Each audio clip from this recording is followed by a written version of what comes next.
waxaanu ka hadlaynay oon maanta tashi weyn uu ka dhacay dhibaatada nabadgelyo xumada ee al-shabaab ku hayso gobolkan waqooyi bari Allaama oo runtii in shacabka dawladda siyaasiyiinta madaxda oo dhanbo culamaa diinka dadka maxay ahayd beelaha ka tirsan kulli in maartay loo midoobo oo waxaan laga hortago u baahan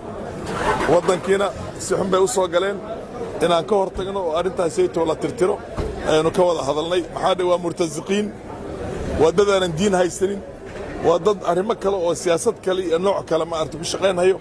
marka annagana waxa weeyaan wax alla wixii awoodaan hayno mujtamaca guud oo meeshan oo ay ku soo duuleen inaan maaragtay laga badbaadiyo marka saasan anaga isku afgaranay waanu ku holgaleynaa insha Allah maanta meeshan waxaa isugu imaaday madaxdii laga soo doortay Lamu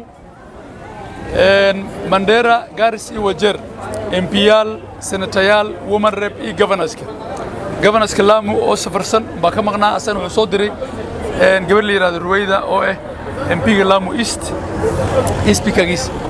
waxaana laga hadlay sidii African County oo xuduud Soomaaliya la leh ay kaga hortagi lahaayeen al-shabaab sidii dawladda nationalku u shaqeyn lahayn wixii ka codsan lahayn iyo wixii anaga qaban lahayn muhiimadda intaas ayaa ahayd waayo county-yashayna waan dhex socon laanahay waxaa jira meelo Wajeer dhexdeeda maanta inaan gaar ku tagi karin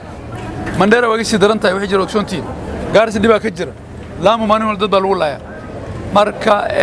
markii wax intan ka weyn ay dhacaan intan ururdi lahayn in haddaan isu nimaadno oo inta wax ka qabanaa aan dhahno dawladana maxaan ugu caawin kartaa aan dhahna aan ka tashanayni waxaan ku heshiinina waa wixii maartay Ingiriis halkan ku akhrinaayay inaan isqabsanno al-shabaab waddanka laga bixiyo